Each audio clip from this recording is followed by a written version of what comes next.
ಉಗ್ರರು ನಡೆಸಿದ ಪೈಶಾಚಿಕ ಕೃತ್ಯಕ್ಕೆ ಭರತ್ ಭೂಷಣ್ರನ್ನ ಕುಟುಂಬ ಕಳ್ಕೊಂಡಿದೆ. ಅವರ ಪತ್ನಿ ಈಗಷ್ಟು ನಮ್ಮ ಜೊತೆಗೆ ಮಾತಾಡ್ತಾ ಇದ್ರು. ಅವತ್ತು ಇನ್ಸಿಡೆಂಟ್ ಏನಾಯಿತು ಅನ್ನೋದನ್ನ ವಿವರಿಸ್ತಾ ಇದ್ರು. ಬದುಕುಳಿಯೋದಕ್ಕೆ ಚಾನ್ಸ್ ಇರಲಿಲ್ಲ. ಕೊನೆ ಕ್ಷಣದ ಅಸಹಾಯಕತೆಯನ್ನು ಅವ್ರು ವಿವರಿಸ್ತಾ ಕಣ್ಣೀರು ಹಾಕ್ತಾ ಇದ್ರು. ಇಂಥ ಸಂಕಷ್ಟದ ಪರಿಸ್ಥಿತಿಯಲ್ಲೂ ಕೂಡ ತಮಗೆ ಯಾವ ರೀತಿ ಅನ್ಯಾಯ ಆಯಿತು ಅಂತ ಹೇಳಿದ್ರು. ಅವರು ಮಗು ಸಣ್ಣದಿದೆ ಬಿಟ್ಬಿಡು ಅಂತ ಉಗ್ರನ ಹತ್ರ ಕೇಳ್ಕೊಳ್ಳೋ ಪ್ರಯತ್ನವನ್ನು ಮಾಡಿದ್ರು.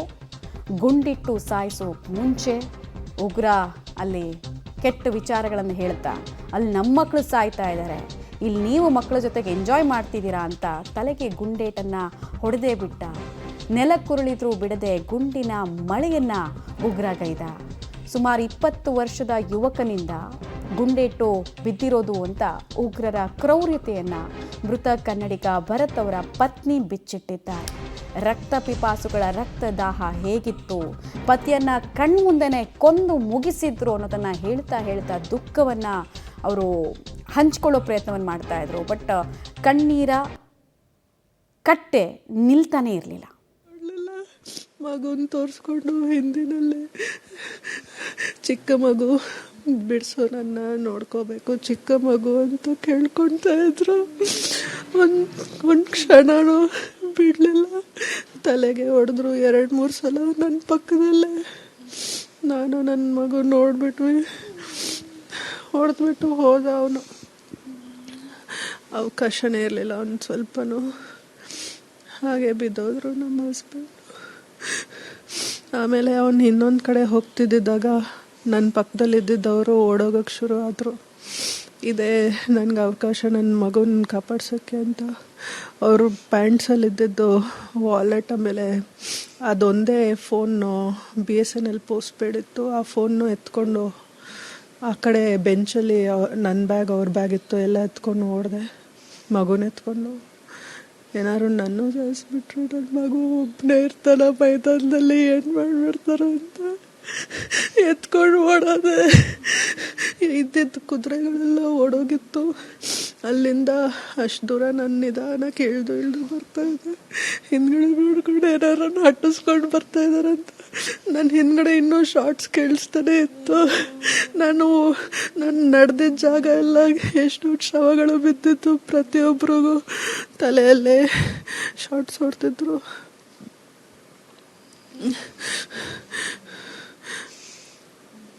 ನಿಧಾನಾಗಿ ನನ್ನ ಮಗನ ಕರ್ಕೊಂಡು ಕೆಳಗಡೆ ಬರ್ತಿದ್ದಾಗ ಎಷ್ಟೊಂದು ಜನರು ಅವ್ರವ್ರ ಕುಟುಂಬದವರು ದೊಡ್ಡವ್ರನ್ನೆಲ್ಲ ಕರ್ಕೊಂಡು ನಿಧಾನಕ್ಕೆ ಬರ್ತಾಯಿದ್ರು. ಆವಾಗ ಆಲ್ಮೋಸ್ಟ್ ಒಂದು 3/4 ದಾರಿನಲ್ಲಿ ಕುದುರೆಗಳು ಸ್ವಲ್ಪ ಇತ್ತು. ಅದ್ರ ಮೇಲೆ ನಾನು ನನ್ನ ಮಗು ಕುತ್ಕೊಂಡು ಕೆಳಗಡೆ ಬಂದ್ವಿ. CRPF ಒಂದು ಮೆಸ್ ಸ್ಟೇಷನ್ ಇತ್ತು. ಅಲ್ಲಿ ನಾವು ಆಚೆ ಸೇರಿ ಎಲ್ಲರೂ ಗುಂಪು ಸೇರ್ಕೊಂಡು ಕೂತ್ಕೊಂಡಿದ್ವಿ. ನನ್ನ ಜೊತೆ ಹಲವಾರು ಸೌತ್ ಇಂಡಿಯನ್ಸೇ ಬೆಂಗಳೂರದವರೇ ಇದ್ದರು. ಸೊ ಆಮೇಲೆ ಅಷ್ಟರೊಳಗೆ ಮೋಷನ್ ಬಾಬಾ ಫೋನಲ್ಲಿ ಆಲ್ಮೋಸ್ಟ್ ಬ್ಯಾಟ್ರಿ ಕಡಿಮೆ ಆಗಿತ್ತು.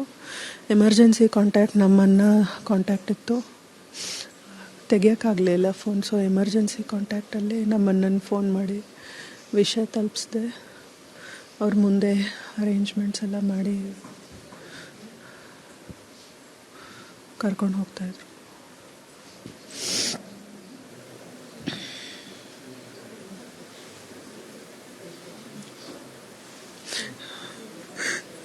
ನಾನು ನನ್ನ ಮಗ ಭಯ ಪಡ್ತಿದ್ದೆ. ಸಮಾಧಾನವಾಗಿರೋ, ಡೋಂಟ್ ವರಿ ಅಂತ ಹೇಳ್ತಾನೆ ಇದ್ರು. ನನಗೆ ಕೊನೆಯಲ್ಲಿ ಅವ್ರನ್ನೇ ತೆಗ್ಸಿದ್ರು. ಭಾಷಣ ಕೊಡಲಿಲ್ಲ.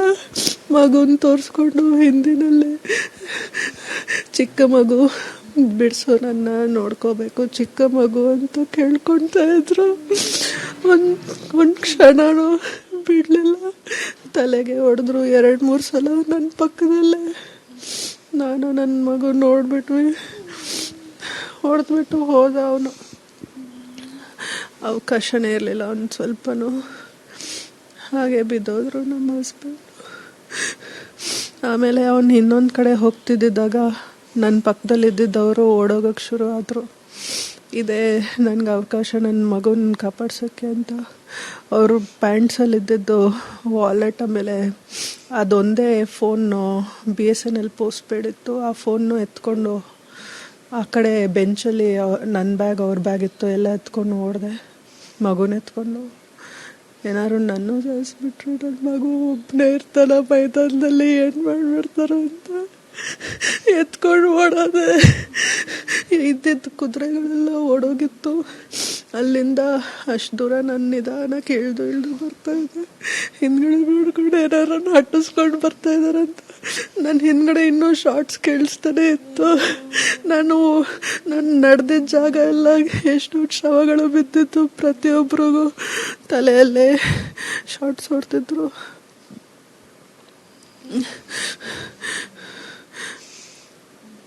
ನಿಧಾನಾಗಿ ನನ್ನ ಮಗನ ಕರ್ಕೊಂಡು ಕೆಳಗಡೆ ಬರ್ತಿದ್ದಾಗ ಎಷ್ಟೊಂದು ಜನರು ಅವ್ರವ್ರ ಕುಟುಂಬದವರು ದೊಡ್ಡವ್ರನ್ನೆಲ್ಲ ಕರ್ಕೊಂಡು ನಿಧಾನಕ್ಕೆ ಬರ್ತಾಯಿದ್ರು. ಆವಾಗ ಆಲ್ಮೋಸ್ಟ್ ಒಂದು ಮುಕ್ಕಾಲು ದಾರಿನಲ್ಲಿ ಕುದುರೆಗಳು ಸ್ವಲ್ಪ ಇತ್ತು. ಅದರ ಮೇಲೆ ನಾನು ನನ್ನ ಮಗ ಕುತ್ಕೊಂಡು ಕೆಳಗಡೆ ಬಂದ್ವಿ. CRPF ಒಂದು ಮೆಸ್ ಸ್ಟೇಷನ್ ಇತ್ತು. ಅಲ್ಲಿ ನಾವು ಆಚೆ ಸೇರಿ ಎಲ್ಲರೂ ಗುಂಪು ಸೇರ್ಕೊಂಡು ಕೂತ್ಕೊಂಡಿದ್ವಿ. ನನ್ನ ಜೊತೆ ಹಲವಾರು ಸೌತ್ ಇಂಡಿಯನ್ಸೇ, ಬೆಂಗಳೂರದವರೇ ಇದ್ದರು. ಸೊ ಆಮೇಲೆ ಅಷ್ಟರೊಳಗೆ ಮೋಷನ್ ಭಾವ ಫೋನಲ್ಲಿ ಆಲ್ಮೋಸ್ಟ್ ಬ್ಯಾಟ್ರಿ ಕಡಿಮೆ ಆಗಿತ್ತು. ಎಮರ್ಜೆನ್ಸಿ ಕಾಂಟ್ಯಾಕ್ಟ್ ನಮ್ಮನ್ನ ಕಾಂಟ್ಯಾಕ್ಟ್ ಇತ್ತು, ತೆಗಿಯೋಕ್ಕಾಗಲಿಲ್ಲ ಫೋನ್. ಸೊ ಎಮರ್ಜೆನ್ಸಿ ಕಾಂಟ್ಯಾಕ್ಟಲ್ಲಿ ನಮ್ಮಣ್ಣನ ಫೋನ್ ಮಾಡಿ ವಿಷಯ ತಲುಪಿಸ್ದೆ. ಅವ್ರ ಮುಂದೆ ಅರೇಂಜ್ಮೆಂಟ್ಸ್ ಎಲ್ಲ ಮಾಡಿ ಕರ್ಕೊಂಡು ಹೋಗ್ತಾಯಿದ್ರು.